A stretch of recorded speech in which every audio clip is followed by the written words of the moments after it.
Hello everyone. This is 𝐒𝐿𝐵𝐻𝑒 here and today we'll be talking about a monster action film called Welcome to the Eden. Be ready for some spoilers ahead. On a large, desolate island in the midst of nowhere, the film opens. The wide ocean encircles the remote territory on all sides, with no way to cross it.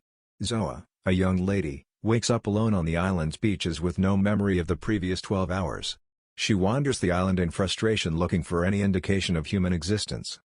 A little while later, Zoa discovers an empty bottle on the beach.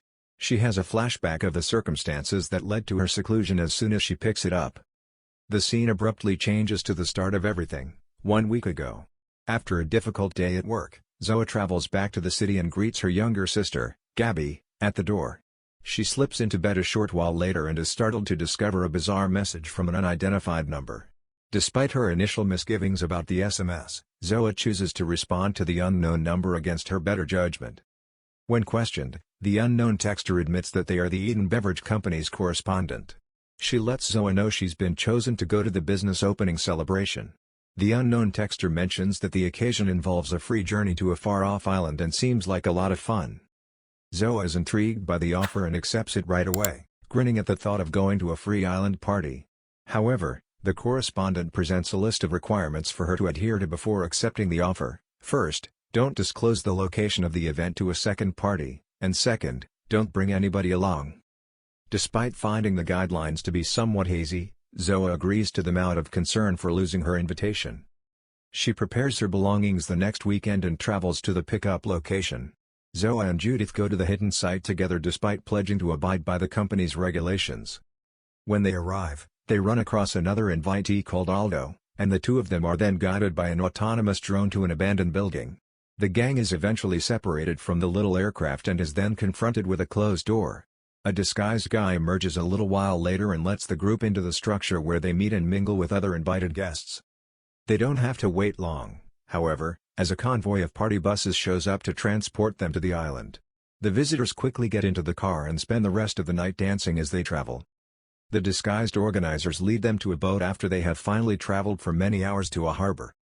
The invitees must first go through a verification screening however in order to board the cruise. Judith hesitates when she sees this since she doesn't have an invitation, but she still goes to the checkpoint. Fortunately, her risk pays off since she is still able to join the firm despite not having an invitation. All of the visitors are carefully inspected, and as a precaution, they even have to go through a metal detector. They are also instructed to put their phones in the boat as a requirement for entry. The partygoers immediately see this as being highly suspicious, but they finally give in to the organizers' demands and hand over their mobile phones. They boarded the boat and set off for the holiday island once all the preparations had been done. They eventually reach their location about an hour later, and the ushers hand them everyone wristbands. After they've settled in, they start to party and stay up late drinking and having fun. During the occasion, Zoa meets a man called Daniel, and the two get along right away. Astrid, the chief organizer, makes a significant announcement in the middle of the celebrations. She says that the launch celebration was attended by 100 people. Only 5 of the 100 guests are chosen at random by the beverage firm to taste their brand new energy drink. Africa, Ebone, Charlie, Aldo, and Zoa are among the chosen applicants. Each of the 5 visitors is given a mystery drink, which they swiftly down before continuing to celebrate. While doing so, Judith looks around the throng for Zoa before making her way to a tent along the island's coasts. She saw 2 of the organizers assaulting and putting a guy to death in a water barrel there. This quickly frightens her, and she dashes off to continue looking for Zoa. Zoa is at the other end of the island, wandering around in circles while experiencing awful side effects from the mysterious drink. She ultimately climbs to the top of a steep cliff and is just about to plunge to her death when a strange guy approaches and rescues her. Zoa keeps seeing visions before passing out and sleeping for the rest of the night on the ledge. We then go back to the beginning of the film. Zoa awakens by herself and begins to explore the island in search of any residents. Fortunately, she locates the other 4 carefully chosen visitors who sampled a mysterious beverage, and the 2 of them search the island for clues. They find the remaining visitors aboard the boat after searching for hours, leaving them on the island by themselves. A drone comes while they attempt to decide what to do next and guides them to a mansion on the other side of the island. They are stunned to see a town of islanders there, led by Astrid, the chief organizer. She welcomes the stranded group to contemporary society and explains that the company's boat sadly left them behind. She provides them a place to stay while they wait and tells them that the vessel will return. Even though Zoa is glad to hear this, she continues to worry for Judith. Each of the 5 visitors is assigned to a separate apartment, where they coexist with the other occupants. Zoa quickly finds the flat she was assigned and meets her new roommates Claudia and Nico, who turns out to be the odd man who saved her the previous evening. A silent Claudia just observes them from a distance as Zoa praises him for helping her and the two hit it off right away. The group asks about the arrival of the boat the next day. Much to their dismay, they learn that the tides are too powerful for the boat to be able to make landfall. Most of them think this, even if they are upset, and enjoy their time on the island. Aldo, on the other hand, is wary of the organizers and becomes skeptical of the island's actions. In the scenario that follows, Zoa discovers an island resident by the name of 𝐒𝐮𝐬𝐜 and thinks he seems uncannily familiar. It occurs to Zoa after some thought that he was with Judith the night of her arrival. She closely pursues him out of concern and asks where Judith is. However, 𝐒𝐮𝐬𝐜 claims he never met Judith and exhibits hostile behavior, which causes Zoa to worry even more about her friend's safety. Later, as Zoa races into the main residence, 𝐒𝐮𝐬𝐜 turns and leaves. She is horrified to see that everyone on the island is participating in a treatment activity. Astrid sees her as she arrives and encourages her to participate in the activity. In spite of Zoa's skepticism, she finally accepts to the program after considerable persuasion. In response to a series of inquiries from the head organizer about her upbringing, family, and prior trauma, Zoa opens up about some of her darkest secrets. It comes out that Zoa had a difficult upbringing since her mother was a heroin addict and her father was often absent.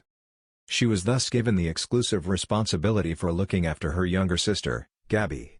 Astrid gives Zoa a hug and soothes her with a string of encouraging words after the session, which leaves Zoa feeling relieved.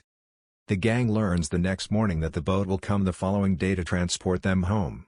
The visitors are happy to hear the news, but Aldo chooses to depart the island on his terms since he still has his doubts about the locals. The remainder of the gang, however, mixes and blends in without incident with the locals. After the pair perform a somber piano composition, Zoa bonds with Nico right away, while 𝐒𝐿 develops a connection with the resident. Astrid and her husband Eric host a goodbye party that evening in honor of their visitor's upcoming departure. Aldo makes his way over the landscape and comes upon a cargo boat unloading a freight at the shoreline as the other islanders dance all night.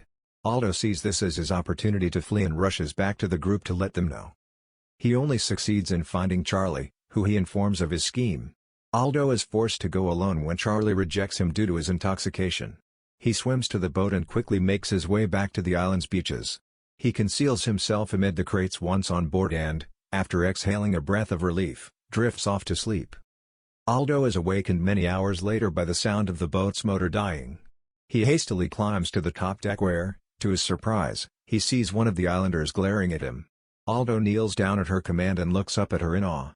She pulls out a device and uses it to penetrate Aldo's skull without any hesitation. Consequently, she promptly kills him and brings his body back to the island. Then it becomes clear that Astrid is the cult leader and that the island's residents are all followers. She gives the residents instructions on how to woo the visitors into staying on the island permanently. The next morning, Zoa gets ready for the arrival of the boat. She sets out in search of her other visitors as she eagerly anticipates getting home. She instantly alerts the others after learning that Aldo has vanished. Charlie informs Zoa about his escape strategy after learning the news and thinks back to his night before his meeting with Aldo. Zoa is deeply troubled by the discovery and becomes sick of the people on the island as she gets closer to leaving. Astrid was already working on strategies to get the visitors to remain. Africa and 𝐒𝐿 decide to stay on the island under the influence of the locals, and they both sign contracts tying them to the cult. Gabby concerns about her sister's absence back in the city and asks their alcoholic mother for assistance. Fortunately, the two make contact with a police officer, who reports Zoa missing. However, because the police don't go out of their way to locate her, this doesn't really do anything. Frustrated, Gabby makes an attempt to persuade her mother to act more forcefully but is met with silence. When Gabby finally snaps, she searches Zoa's room for information about her whereabouts. Daniel informs Gabby about his meeting with Zoa as well as the invitation and trip to the remote island. This piques Gabby's interest, and she decides to see Daniel in the aim of meeting her sister. The islanders gather once again for their regular treatment session in the scene that follows. Charlie is chosen specifically to tell his tale this time. He is first hesitant to participate in the session, similar to Zoa, but Astrid finally persuades him to speak out. Charlie spends a lot of time discussing how his sister's death caused him to become alienated from his family, particularly his mother. It turns out he was careless, and when they were youngsters she drowned and died. As a result, his mother detested him and barely ever talked to him after that. When Charlie hears this, Astrid comforts him. Before she can finish the session, Zoa recognizes her for what she is, and she explodes in a rage. She accuses the locals of lying about the boat's arrival and calls Astrid out for tricking them into remaining. After a while, Nico yanks a furious Zoa away from the group and demands that she meet him later that night if she wants to learn the truth about the island. Though confused by his justification, Zoa agrees to meet with him later that day. Nico takes her to an underground cave at dusk and shows her a body that is laying on a wooden framework. Zoa is shocked to learn upon closer study that the dead corpse atop the pile is indeed Judith's. As tears roll down her cheeks, Zoa lets out a scream that signals the conclusion of the episode. What do you think of this movie, guys? Tell me in the comments section below. Please hit like if you like my videos and subscribe for more. Next time, I'll see you all.